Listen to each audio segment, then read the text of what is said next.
జగన్మోహన్ రెడ్డి గారి మీద case.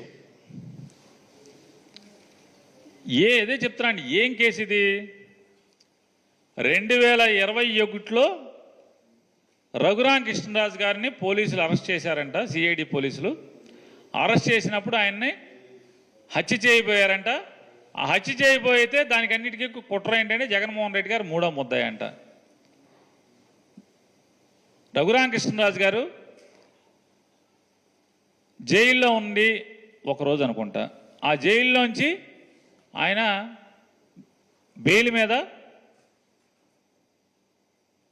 Supreme court bail అనుకుంటా, సుప్రీంకోర్టు బెయిల్ మీద ఇక్కడి నుంచి హైకోర్టుకి వెళ్ళారు. ఆయన కస్టడీకి పెట్టినప్పుడు హైకోర్టుకి వెళ్తే హైకోర్టులో కోర్టుకు చెప్పాడు పోలీసులు నన్ను కొట్టారండి అని. వెంటనే టీమ్ ఆఫ్ డాక్టర్స్, ఒక డాక్టర్ కాదు, ఇద్దరు డాక్టర్ కాదు, 4 డాక్టర్లను 5 డాక్టర్లను